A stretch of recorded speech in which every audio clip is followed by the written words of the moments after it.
I've put off writing this for 8 months, but my partner Sarah keeps saying I need to get it out. What happened to me last March in the Cascade Mountains of Washington still haunts me. I'm Marcus Chen, and I've been harvesting firewood in the Pacific Northwest for 12 years. If you think I'm crazy after this, that's fine. I just need someone to know what's really out there. I grew up in Vancouver and learned the timber trade from my Uncle Way, who taught me to respect the wilderness. He used to say, "Marcus, the forest tolerates us, but we're never truly welcome." I finally understand what he meant. I run a small firewood business, supplementing my carpentry income. Good season Douglas fir fetches top dollar here. The work is brutal. I'm 42 and feel every chainsaw hour in my spine. But there's something honest about it. The spot where everything went wrong is called Ravens Ridge by locals. It's about 2 hours northeast of Seattle, deep in the Cascades where tourists don't venture. You take an old logging road off Highway 2, barely passable even with four-wheel drive. The road climbs through dense forest to an abandoned timber company site from the 70s. The area has incredible timber. Winter storms and beetle infestations kill trees every year, and the Forest Service allows collection of deadfall. My favorite cutting zone is half a mile past the old station, where a wildfire 10 years back left thousands of standing dead trees, perfectly seasoned. That Saturday in mid-March was perfect cutting weather. Sarah had gone to Portland, giving me the whole weekend. 2 feet of fresh snow, clear skies, 15 degrees. Ideal conditions. I'd gotten an order for 4 cords and needed to stock up. I loaded my truck with my Stihl MS 461 chainsaw, backup Husqvarna, spare chains, fuel, oil, safety gear, and emergency supplies. I also brought my .308 Winchester rifle. I don't usually carry it, but the last few trips I'd heard strange sounds and found massive tracks in the snow that weren't elk or moose. My buddy James had sworn he'd seen something large walking upright near this area. The rifle was insurance. I left at dawn and reached the old site as the sky turned pink. I hiked to my cutting area and set up methodically like Uncle Way taught me. Staged equipment, fueled saws, checked chains, secured safety gear. I always do a complete safety check. A chainsaw accident this far from help is a death sentence. The first tree was an 18-inch standing dead lodgepole, perfectly seasoned. I felled it, limbed it, and began bucking it into rounds. The wood was so dry the saw cut like butter. I worked steadily for 2 hours, felling and bucking 4 trees. I'd accumulated probably half a cord when I noticed movement across the clearing. At first, I thought elk, but something felt wrong. They were maybe 200 yards away, a group of 6 or 7 figures. What struck me immediately was their size. Even from that distance, they were massive. They'd come from dense timber with no trail access. I went back to work. When I shut off the saw minutes later, they'd moved much closer, maybe 75 yards. That's when I got my first good look, and my stomach dropped. These were the biggest people I'd ever seen. I'm 5'10" and 190. Every member of this group was significantly larger. The biggest one had to be 8 feet tall and 450 pounds.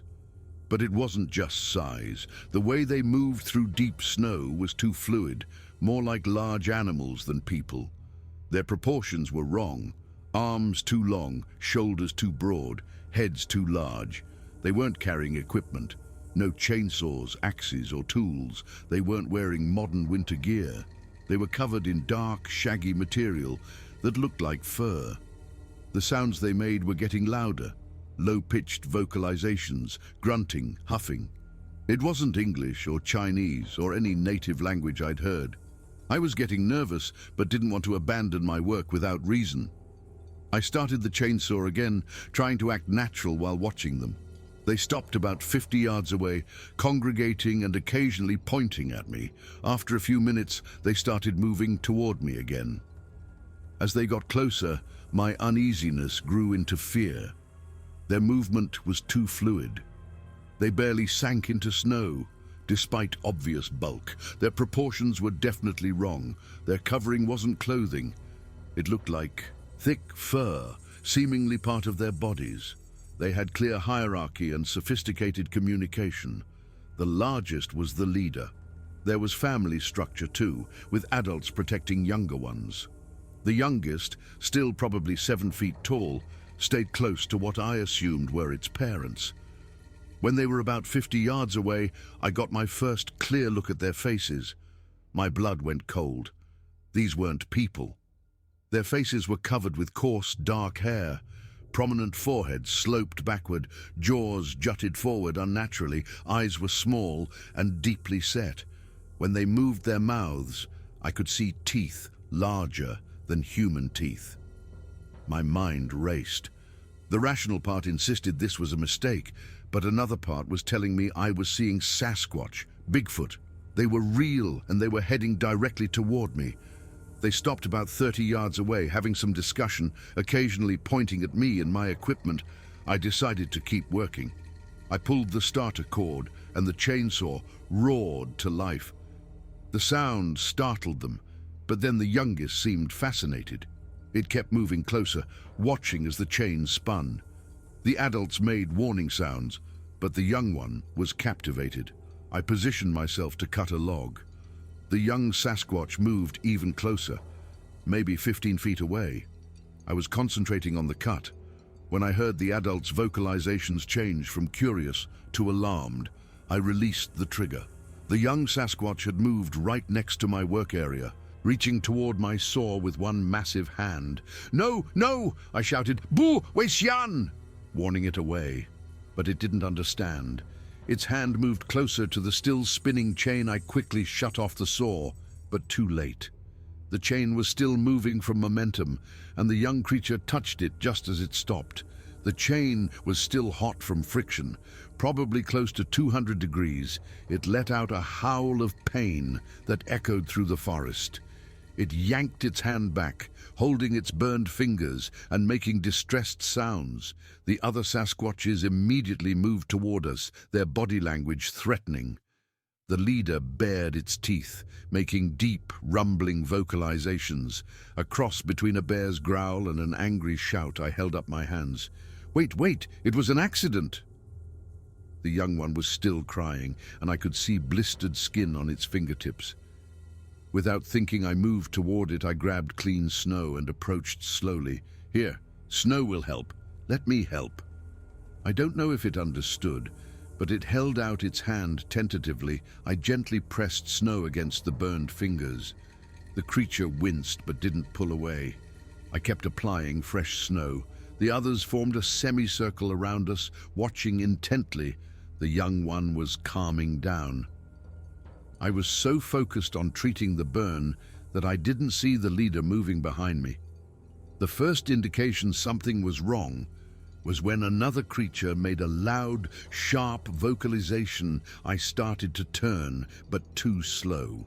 The last thing I remember was seeing a massive fur-covered arm swinging toward my head, then darkness.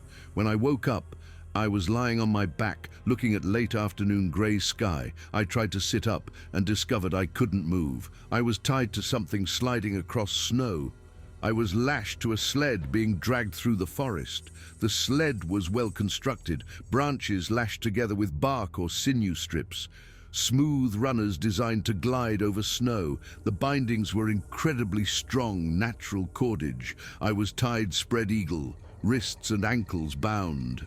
The sun was low. I'd been unconscious for hours. My head pounded where I'd been hit. Dried blood matted my hair. I was incredibly cold. I could hear sounds ahead, heavy breathing, feet crunching snow, those strange vocalizations. Something was pulling this sled. Why had they built a sled? If they wanted to kill me, why not finish the job? The only explanation was they were removing me from their territory without killing me. It was sophisticated problem solving. As afternoon wore on, I watched scenery slide past, mile after mile of snow-covered forest. I could be anywhere from 15 to 25 miles from where I'd started. As sun started setting, I seriously worried about spending the night tied to this sled. Temperature was dropping. I wore work clothes designed for active labor, not lying still in sub-zero temperatures. My fingers and toes went numb. I shivered uncontrollably. Hypothermia was setting in. I tried to stay awake, but I felt myself slipping away. Stars came out overhead. I thought about Sarah, wondering if I'd ever see her again. I lost consciousness. The next thing I knew, it was getting light, and I was incredibly stiff and cold. Every muscle ached. I couldn't feel my hands or feet. My face felt frozen. The sled was still moving. We were crossing a broad valley now. Mountains rose in the distance. As sun climbed higher, my situation became desperate. Sun reflecting off snow was blindingly bright. My skin felt cracked from cold, wind, and sun. I was so thirsty I could barely swallow. My lips were cracked and bleeding. The day wore on in a blur. Sometimes I'd drift unconscious. Sometimes I'd be jolted awake. I lost track of time. We crossed several frozen streams, climbed over a ridge. Once we passed an old Forest Service cabin but didn't stop. As the second afternoon wore on, I started hallucinating. I saw Sarah walking beside the sled. I saw my Uncle Way, dead for 5 years, standing in snow. I saw spirits from old Chinese tales. I was so far gone, I almost didn't notice when the sled finally stopped. We'd arrived at a small clearing near a frozen pond. The Sasquatches gathered around the sled, having a discussion. The leader approached and looked down with those intelligent alien eyes. For a long moment, we just stared at each other. Then it reached down and began cutting the bindings. I was free, but so weak and cold I couldn't sit up. The Sasquatches stood there another moment watching. Then they simply turned and walked away, disappearing into the forest. I lay on the sled, too weak to move, too cold to care. Sun was setting again. I knew if I didn't find shelter soon, I'd die. I was drifting when I heard a sound, the whine of a snowmobile engine. Suddenly there were voices, real human voices. Jesus, there's someone here. We need medical right now. Sir, can you hear me? We're going to help you. Hands lifted me, wrapped me in blankets. I tried to speak, but all that came out was a croak. Don't try to talk. You're okay. We've got you now. The search and rescue team, looking for me after Sarah reported me missing, transported me to a waiting ambulance. I spent 3 days in hospital being treated for severe hypothermia, frostbite, dehydration, and concussion. They told me I was incredibly lucky based on where they found me. I'd been dragged approximately 40 kilometers, about 25 miles, through some of the most remote terrain in the Cascades. When they asked what happened, I tried to explain about the Sasquatch encounter. The search and rescue team was professional, but I could see they didn't believe me. The police were more openly skeptical. Mr. Chen, you're telling us Bigfoot tied you to a sled and dragged you 40 kilometers? Yes, that's what happened. Sir, you suffered a severe head injury, and hypothermia. People in those conditions experience hallucinations. I know what I saw. It wasn't a hallucination, it was real. They thought I was lying or mentally unstable. Eventually, they released me. Sarah was waiting at the hospital. When I told her the whole story, she listened without interrupting. When I finished, she was quiet for a long time. You know, my grandmother used to tell stories about wild men in the mountains back in Taiwan. Everyone in her village knew there were creatures in the forests that looked like men, but weren't men. They called them the Yeren. She said they were real. That made me feel less crazy. In the weeks that followed, I researched everything about Sasquatch sightings. I was amazed at how many reports there were. Many described encounters very similar to mine. I reached out to researchers. Dr. Jeffrey Meldrum at Idaho State University was particularly helpful. He explained that encounters like mine followed consistent patterns, suggesting witnesses were describing real interactions with an unknown species. The consistency of reports across different time periods and locations makes this phenomenon intriguing, he told me. When you have hundreds of witnesses describing similar creatures, it becomes difficult to dismiss as imagination. He helped me understand behavioral patterns. The protective response when they saw me with their injured young was consistent with intelligent social species. The decision to transport me away rather than kill me suggested moral reasoning. "What you experienced sounds like conflict resolution strategy," he said. "They neutralized a threat but minimized harm. That sophisticated problem-solving is associated with species having complex social structures and advanced cognitive abilities." I learned the area where I'd been cutting has a high concentration of reported sightings. Ravens Ridge has been the site of numerous reports over decades. I've been back a few times since, always with Sarah and other people. The area feels different now, more watchful. I get the sense I'm being observed. Though I've never seen signs of the Sasquatch family again, I did find where I'd been cutting. My chainsaw was still there with other gear. Interestingly, everything was arranged in a neat pile, as if someone had collected it deliberately. I've tried to return to normal routines, but it's been difficult. Every time I'm alone in a remote area, I look over my shoulder. The encounter has changed my relationship with wilderness. Some people suggest I should report my experience more widely, but I'm not sure I want widespread attention. I have a business to protect, a partner to think about, and a reputation. But I feel obligated to share what happened, to let people know there are things in our forests we don't understand. The creatures I encountered were intelligent, organized, and capable of complex problem solving. They were also incredibly strong and potentially dangerous if provoked. Most importantly, they have their own agenda and way of dealing with human intrusion.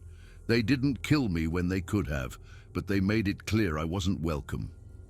The fact they built a sled and transported me safely away suggests restraint and even compassion. I think about that young Sasquatch sometimes. I hope it healed well and learned to be careful around human equipment. I hope my attempt to help sent a message that not all humans are threats. The experience has made me more humble about humanity's place in the natural world. We think we're the dominant species, that we understand and control our environment. But my encounter reminded me there are still mysteries out there, still wild creatures that operate according to their own rules. I don't know if I'll ever have another encounter. Part of me hopes I will, because so many questions remain. But another part is content to respect the boundaries these creatures have established. What I do know is I'll never look at the deep forest the same way. Every time I see old-growth Douglas fir or hear unexplained sounds, I'll remember there are things sharing this world with us that are older, stronger, and perhaps wiser than we are. So that's my story. I know some will believe it and others won't, and I'm okay with that. I've learned the truth doesn't depend on whether other people accept it. Sometimes the most important truths are the ones we carry quietly within ourselves. The experience has fundamentally altered my relationship with the natural world. Before that day, I thought I understood the wilderness, but my encounter shattered that confidence and replaced it with something deeper. Recognition that the natural world is far more complex and mysterious than I'd imagined. I think about the intelligence I saw in that young Sasquatch's eyes as I pressed snow against its burned fingers. There was awareness there, recognition, perhaps gratitude. It understood I was trying to help. In that moment, we connected across the gulf, separating human and non-human consciousness. Sarah has been incredibly patient as I've processed what happened. She comes with me on woodcutting trips now, partly worried about my safety, but also genuinely curious. Maybe the reason these creatures have stayed hidden so long is because they're waiting for us to grow up enough to handle the knowledge they exist, she said one evening. Maybe they're testing us, one person at a time, to see if we're ready to share the world instead of trying to control everything. I think she might be right. The forest is still out there, keeping its secrets. And somewhere in the deep woods, a family of creatures that shouldn't exist continues to live their lives, following patterns that probably predate human civilization by thousands of years. I feel privileged to have glimpsed that hidden world, even if it nearly cost me my life. It's a reminder that mystery and wonder still exist, and that sometimes the most extraordinary encounters happen when we least expect them. The wilderness has taught me patience, humility, and respect. It's shown me there are forms of intelligence that exist outside human understanding, and that our role in the natural world might be very different from what we've assumed. I still cut firewood, though I'm more careful now. The wilderness still calls to me, but now I listen more carefully to what it's trying to tell me. And sometimes, when the wind blows through the pines, I think I can hear voices in the forest. Ancient voices reminding me that I'm a guest in their world, not the other way around. That's something worth remembering, whether you believe in Sasquatches or not.